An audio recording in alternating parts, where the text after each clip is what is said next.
You ever notice how some older men, no matter how successful or experienced they are, end up losing themselves the moment a younger woman enters their life? It's like all that wisdom, all that composure, they just vanish. And what's left is a man chasing something he doesn't even understand. Here's the truth most won't admit. It's not about the woman. It's about the void he's trying to fill. The validation, the ego boost, the fear of fading relevance. And the more he tries to prove he's still got it, the more he quietly loses what made him powerful in the first place. This video isn't about shaming anyone. It's about waking up. Because what most men call love is often just attachment, disguised as desire. And until you see that clearly, you'll keep repeating the same painful cycle. So before you make another move, before you let another mistake define your worth, watch this. Because once you understand what's really happening, you'll never see relationships the same way again. Chapter 1. The Age Gap Mirage. Confusing attraction with validation. Let's be honest. When an older man gets attention from a younger woman, it feels good. It's flattering. It makes him feel alive again, like he's still got that spark he once had. For a moment, it feels like proof that time hasn't taken away his edge. But that feeling is exactly where most men fall into the trap. Because what starts as attraction often turns into something deeper. Not love, not connection, but validation. A quiet voice inside says, "See, you still matter. You're still desirable." And that's where the danger begins. You see, a lot of older men mistake attention for admiration. But attention fades fast. What they're really chasing isn't the woman. It's the feeling she gives them. The feeling of being wanted. And when that becomes the goal, everything else starts to crumble. Let me tell you a story. There was a man named David, 48 years old. Built a great career, financially stable, respected. But deep down, he felt invisible. His marriage had ended years ago, and he thought he'd lost his charm. Then, one day, he met a woman in her 20s, full of life, energy, and admiration. She laughed at his jokes, looked at him like he was the most interesting man in the room. For the first time in years, he felt seen. And that feeling became addictive. He started buying her gifts, taking her on trips, doing things he never did before, not because she asked for them, but because he wanted to keep feeling important. But slowly, he stopped being himself. He began to live for her approval. And that's when he lost his balance, his focus, his peace, his inner power. Marcus Aurelius once said, "The soul becomes dyed with the color of its thoughts." David's thoughts were no longer his own. They were painted by the need to feel young again. And that's what so many men fall for. The illusion that youth can save them from aging. That admiration from someone younger can heal the emptiness inside. But here's the Stoic truth. No one can validate you but you. External attention might feel sweet, but it's a sugar high. It fades fast, and it leaves you emptier than before. Real strength comes from being comfortable in your own skin, from knowing that your worth isn't tied to how others see you. If you're not grounded in who you are, every compliment becomes a chain, and every relationship becomes a test you'll keep failing. So, before you chase the thrill, ask yourself, am I seeking love, or am I running from loneliness? Because one leads to peace, and the other leads straight into chaos. And if this message hits home, take a moment to pause this madness we call modern love. Hit that like button if you're ready to see relationships through a Stoic lens, where wisdom, self-respect, and truth guide every choice you make. Stay with me, because in the next chapter, we'll expose something even deeper: how pride and control silently destroy what could have been real connection. Chapter 2: Power, Pride, and Projection, when control replaces connection. You ever meet a man who treats a relationship like a chess match? Every move calculated, every smile measured. It looks confident on the surface, but behind it is fear. Fear of being weak. Fear of being left. So he grabs power like armor. Only problem, armor is heavy, and it keeps him from feeling anything real. There was a man named Robert. Tall, successful, always in control. He liked things tidy, his schedule, his image, his reputation. When he started dating a younger woman, he thought he could protect her from the mess of life. He thought he could guide her, shape her, and keep his world the way he liked it. At first, she loved the certainty. He had plans, answers, a steady presence. But control has a cost. Robert began telling her what to wear, who to call, what nights were hers. He called it caring. She called it cold. He mistook compliance for respect. He mistook silence for agreement. And when she pushed back, he felt betrayed, like she had broken an unspoken rule. Here's the Stoic cut. Control is only useful over your own actions. Marcus Aurelius reminded us that we have power over our minds, not outside events. When you try to control another person, you're chasing a ghost. You want certainty in an uncertain world, so you tighten the ropes. But those ropes strangle connection. Projection is the other sneaky thing. Robert saw his own fears in her choices and declared them flaws. He assumed she wanted what he wanted. He punished her for things he felt in himself. When you project, you stop listening. You start reacting. You build stories about people instead of learning who they actually are. Real connection comes from two things: humility and curiosity. Humility means you stop pretending you have all the answers. Curiosity means you ask, then you listen, not to prove a point, but to understand. That's how trust grows. That's how a relationship becomes a mirror, not a battlefield. If you want respect, don't demand it. Earn it by being steady, honest, and small enough to admit you're wrong. If you want closeness, stop trying to control the map. Offer your hand and walk beside them. Control breaks bonds. Compassion builds them. So before you tighten your grip, ask yourself, am I protecting us or protecting my pride? If that stings, good. Change starts with one honest question. If you're ready to be the man who chooses connection over control, hit like and drop a comment. I'll listen first. Subscribe if you want the rest of this series. We're only getting sharper from here. Chapter 3. Forgetting Inner Purpose. Using relationships to fill emptiness. There's a quiet danger that sneaks up on good men.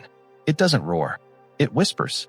It tells you that your life is missing something, and then hands you a quick fix, a new girlfriend, attention, the thrill of being wanted. It feels like rescue, but it's not rescue. It's a bandage on a deeper wound. Meet Alan. He built a life that looked solid from the outside. House, car, respect at work. But inside, he felt flat. The days blurred. He stopped doing the things that once mattered. He told himself he was busy. Deep down, he was avoiding boredom and asking big questions he didn't want to face. Then he met Mia. She had fire, laughter, the kind of curiosity that pulls you into the moment. With her, Alan felt alive. Suddenly mornings had color. He made plans again. He bought new clothes. For the first time in years, he felt noticed. Here's the problem. Alan didn't fall in love with Mia. He fell back in love with feeling alive. He used her like a mirror to see himself as young, relevant, powerful. When the mirror cracked, when Mia grew and changed and had needs of her own, Alan panicked. He had no center. His sense of worth was borrowed. When the attention faded, he crashed harder than before. Stoicism teaches a simple rule: align your life with purpose, not mood. Purpose holds you steady when feelings wobble. If your sense of worth is built on another person's attention, you are standing on sand. If it's built on your choices, your values, your work, you stand on rock. This doesn't mean relationships are bad. It means they must be added to life, not replace it. A healthy relationship complements your purpose. It doesn't become the mission. Think of it like this. You bring your full self to someone else. You don't show up half-built and expect them to finish you. So what would Alan have done differently? First, he would ask himself, what do I live for, regardless of who's watching? Second, he would pick habits that feed his soul, not just quick thrills. Read, move, create, teach. Find small things that remind you why you exist. Third, he would let a relationship be a partnership, not a rescue. When you live with purpose, attention becomes sweet, not necessary. You enjoy the company without losing yourself. You give from abundance, not from lack. That's attractive, steady, real. If this landed with you, do one thing right now. Pause and name one small thing you will do this week to feed your purpose. Leave it in the comments. I'll read them. Smash that like if you want the next chapter, because we're getting to the tough lessons that save men from repeating the same heartbreak. Subscribe if you're serious about building a life that no mirror can shake. 30909. Chapter 4. Listening less, speaking more. Communication mistakes that break trust. You ever feel like you're talking, but nobody's really hearing you? Now imagine that happening in a relationship. Every word sliding off like water off glass. That's what breaks most connections between older men and younger women. Noise instead of listening. There was a guy named Mark. He was smart, busy, used to solving problems. When he talked to people, he expected a result. He expected agreement. He expected things to move the way he said. Then he started dating someone younger, bright, quick, with a different rhythm. At first, he loved her energy, but soon their talks turned into lectures. Mark would explain, correct, advise. He did it out of care. He thought he was helping, but help without listening feels like a shove. She started to close off. He noticed and doubled down. More advice, more proof that he knew best. That only pushed her farther. What looked like confident leadership felt to her like not being seen. Mark was speaking. He was not listening. Here's the hard truth. Talking more does not equal connecting more. People don't need a referee in every conversation. They need someone who can sit quietly with them. Someone who can hold space without fixing. When you listen, you show respect. When you listen well, trust grows. When you listen poorly, walls go up. Listening is an action. It's not waiting until your turn to speak. It's paying attention to tone, not just words. It's noticing pauses and asking gentle questions. It's pretending you don't have all the answers. That last part is the hardest for men who built careers on being right. But being right is loneliness when it kills closeness. Mark learned something small that changed everything. He started using one simple rule. For every minute he talked, he would ask one open question and then shut up until she answered. No interruptions, no corrections, just curiosity. At first it felt weird. He felt vulnerable. But then she started sharing things she never had before. Fears, dreams, tiny details that made him feel close again. She relaxed. He relaxed. They both breathed easier. Another mistake is assuming silence equals agreement. If she's quiet, don't fill the space with more words. Ask, "Are you okay?" Or "Tell me what you think." Silence can be full of feelings. You need to make room for them. Don't rush to fix. Fixing is for broken things. People need presence more than solutions. And don't confuse talking with transparency. Oversharing junk from the past or unloading emotional trash without context can push people away. Share what matters. Be honest, but gentle. If your story is heavy, say why you're telling it. Ask if she's ready to hear it. Communication is a rhythm. Learn her tempo. Stoics teach us to watch our impulses. When you feel the urge to correct, pause. Ask yourself, am I trying to be right, or do I want to understand? If the goal is connection, choose the latter. Understanding wins every time. Here are 3 simple moves that save conversations. Point 1. Ask one open question for every opinion you state. Point 2. Count to 3 before replying. Let her finish. Point 3. Repeat back what you heard in one sentence. If you're wrong, she'll fix you. If you're right, she feels known. Mark's relationship didn't become perfect overnight, but it became honest. His partner started trusting him because he proved he could listen without defense. He stopped being the man who always needed to steer. He became the man she wanted to come to. If you want stronger relationships, start with your ears. Listening is the quiet skill that makes people feel safe. Practice it like a muscle. Use it when she's happy, not just when she's upset. Show up for small talks. Those are the threads that hold a life together. Hit the like button if you're ready to listen more and lecture less. Comment below one question you'll ask this week instead of a speech. I'll read every single one. If you want the next chapter, where we expose why image beats character for so many men, subscribe and ring that bell. Keep watching. This is the part where you start getting better. Chapter 5, Status over Substance. Prioritizing image instead of character. They walk into a room and the room notices. The suit is sharp. The watch is loud. The car is in the driveway. For a minute, everything looks perfect. But ask a deeper question. Who are you when no one is watching? That's where the truth hides. Meet Henry. He built his life around signals. He learned early that people respond to signs. A designer jacket. A name drop. A well-timed joke. He learned how to craft an image that opened doors. It worked. For years, doors opened. People treated him like a success. Women smiled. Friends wanted him around. It felt good. Then one night, after a party, he met Laura. She was different. She wasn't impressed by the labels. She watched him when he thought no one was watching. She paid attention to how he treated the waiter. She noticed how he treated the man who cleaned the tables. Those small moments told her more than the watch ever could. Henry tried to keep up the show. He spent money he didn't want to spend. He told stories that sounded better than the truth. He acted younger. He leaned into flash instead of depth. At first it kept things going, but slowly the cost grew. He wasn't honest with himself. He stopped building habits that mattered. He stopped being the kind of man who could be trusted when trouble came. Here's the sting. Image is a loud promise you can't keep forever. Substance is quiet work you build day after day. Image gets people into the room. Substance keeps them there. If your value lives in what others see, you will be exhausted chasing applause. If your value lives in who you are, applause becomes a bonus, not fuel. Stoics warned us about this. Seneca said wealth consists not in having great possessions, but in having few wants. When you chase status, you stack wants. You lose freedom. You trade peace for performance. The show drains you. The inner man shrinks because he never gets to practice being honest. So how do you flip it? Start small. First, measure your life by quiet tests. Do you keep your word to the people who can't repay you? Do you show up for friends at 2 in the morning? Do you apologize when you're wrong? These things don't make Instagram posts. They make character. Second, slow your spending on approval. If you buy things to impress, ask, who am I trying to convince? If it's yourself, find cheaper ways. If it's others, ask why their approval matters more than your peace. Third, build a daily habit that answers to you, not to an audience. Read 10 pages. Walk 30 minutes. Do one act of kindness. These are invisible deposits into your character bank.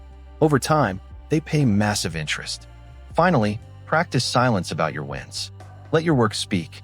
People who need to shout about success often fear they don't have it. Quiet confidence attracts the right people. Noise attracts the wrong ones. There's a test Henry didn't see coming. His company hit a rough patch. Money got tight. Friends started to peel away. The watch was still shiny. The jacket still fit. But the invitation stopped. The people who stayed were the ones who saw him on the bad days. Those who stayed because of his kindness, loyalty, and consistency, not his image. That's when he learned the main lesson. Status can win a night. Character wins a life. If you want relationships that last, you pick the second. Here's a simple challenge. This week, do one thing that won't look good online but will look good in your soul. Hold a door for someone without making a show. Say I was wrong to someone and mean it. Help without being asked. Don't announce it. If this hit you, tap like. It helps more men see this message. Drop a comment. Type the one quiet habit you'll start this week. I'll read them all. Subscribe if you want the next chapter, because next we dig into why fear of change makes good men settle and how to stop it for good. Chapter 6. Avoiding growth. How fear of change drives poor choices. Change is loud, or maybe it's quiet. A slow ache that you tell yourself is just how things are. Either way, many men freeze when life asks them to move. They choose comfort over growth. And when a younger woman shows up with energy and new possibilities, they mistake her for the change they won't make themselves. Meet Sam. He had a steady job, the same haircut for 10 years, the same weekend routine. He liked predictability. Change felt risky. Then he met Zoe. She wanted to travel, learn new things, try a different life. At first, Sam smiled and agreed. He liked the idea of adventure from a safe distance, but he never followed through. He let her pull the weight of curiosity. He applauded her while staying fixed. Because he feared change, Sam made choices that kept him small. He told himself he was being stable. He called his inaction being reliable. But reliability without growth is a slow death. Relationships that ask you to grow will either invite you forward or expose every place you refuse to move. Here's the blunt Stoic truth. Comfort is a clever enemy. It promises safety but buys regret. The Stoics taught us to practice discomfort like a muscle. Do something small each day that reminds you can handle more than you think. That's how men become better, not older. Sam finally had his wake-up moment. Second, choose values over comfort. Make a short list of what matters most. Curiosity, courage, kindness. When a decision comes, ask, which choice aligns with these values? If comfort wins too often, your values will be words on a page, not a way of life. Third, use deliberate practice for your inner life. Read a book that challenges you. Talk to people younger than you. Take a class. Practice saying, I don't know, teach me. That sentence moves mountains. It kills pride and invites growth. There's also a powerful Stoic tool, premeditatio malorum. Imagine what could go wrong if you never change. Picture yourself 5 years from now, same routines, same safe choices. Feel the hollow. Now picture the other path. 5 years of small risks, new skills, deeper conversations. Which future pulls you? Use that picture to move. Sam's change wasn't heroic. He started with one habit, learning one new word of a language each morning. Then he joined a local meetup. Then he booked a short trip he would have once dismissed. Each small step chipped away at the fear. He didn't become new overnight, but he learned to choose growth over comfort. That made him more alive and more attractive in the truest way. If you're watching this and something in you resists, that's normal. Growth is uncomfortable. That's the point. Comfort is cheap. Purpose costs something. Here's a challenge for you. This week, do one thing you would normally avoid. Take one short class. Say yes to a new experience. Tell someone you want to learn something, and then follow through. Drop what you choose in the comments. I'll read them and cheer you on. If this spoke to you, hit like. If you're ready to stop choosing comfort and start choosing growth, subscribe and share this with a friend who needs it. Keep watching. The last chapter will teach you how to turn Stoic freedom into real, steady love. Chapter 7, Stoic Freedom. Practicing tempered desire and mature love. Freedom is not doing whatever you want. Freedom is not chasing every spark that makes you feel alive for a night. Real freedom is calm, quiet, steady. It's the kind of freedom that lets you love without losing yourself. There was a man named Aurelius. He thought freedom meant options. He dated who he wanted. He avoided commitment. He told himself he was free, but every choice left him more tired. Every new start erased something he couldn't get back. He had plenty of options, but no peace. Then he met Sarah. She was honest, kind, and wanted depth. Elias felt the pull to stay. For the first time, his choices mattered to someone else. He could run.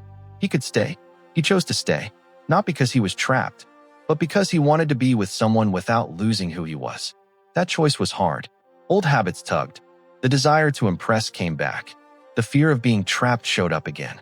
But Elias used a few simple rules to keep himself free and loving at the same time. Rule 1. Own your wants. Don't let them own you. Ask, is this my desire, or am I running from a fear? If it's fear, pause. Breath. Choose again. Rule 2. Give without expecting a return. Love that is an investment bank will crash. Give because it fits your values. Give because it's who you are, not to buy affection. Rule 3. Keep your center. Build a life you love outside the relationship. Work, hobbies, friends, purpose. When your life is full, you bring gifts to the relationship, not demands. Here are 3 daily practices Elias used. Simple, small, powerful. First, the pause. Before you act on a strong feeling, wait 30 seconds. Ask one question. Will this increase peace or pain? Then act. Most wrong moves happen before we pause. Second, the honest line. Once a week, ask your partner a calm question. What do you need from me this week? Then listen. Then do. Small requests kept faith alive. Third, the quiet deposit. Do one kind thing with zero witness. No post. No story. Just give. These invisible acts make character. And 3 relationship rules for mature love. First, boundaries make freedom. Say what's okay and what's not. Boundaries protect both of you. Second, desire is a wave. Surf it. Don't build your house on it. Enjoy the feeling. Let it pass. Make choices from values, not moods. Third, grow together. If one person changes and the other does not, the relationship becomes a weight. Move toward life together. Remember Marcus Aurelius. You have power over your mind, not outside events. Use that power. Temper your wants. Let your actions be chosen, not reflexive. That's how love deepens without stealing your soul. If you want one promise to keep today, make it this. Pause before you prove your value to someone else. Show your value by how you live, not by what you perform. If this chapter mattered to you, do something small. Tap like and type the word freedom in the comments. Tell me one small habit you'll start this week. Subscribe if you want more hard, honest lessons that actually change how you live. Share this with one friend who needs the reminder. Love doesn't cost your freedom. It asks for your best self. At the end of the day, this isn't just about dating or age or attraction. It's about awareness. Most men go through life repeating the same mistakes because they never stop to reflect. They chase validation, confuse attention for connection, and mistake youth for happiness. But the truth is, wisdom is what makes a man powerful. A Stoic man doesn't chase. He attracts through peace, presence, and purpose. He understands that true strength is in control, not in conquest. So if there's one thing to remember from this video, it's this: don't try to relive your youth through someone else's life. Live your own life with dignity, patience, and clarity. Because when you master yourself, you no longer need to prove anything to anyone. Now, if this message hit home for you, do one simple thing for me. Hit that like button so YouTube knows this message needs to reach more men. Subscribe so you never miss a single Stoic lesson that can change the way you think and live. And most importantly, share this video with a man who needs to hear it. Because one small act of sharing wisdom can change someone's entire path. Remember, stay grounded, stay calm, and as always, choose virtue over chaos.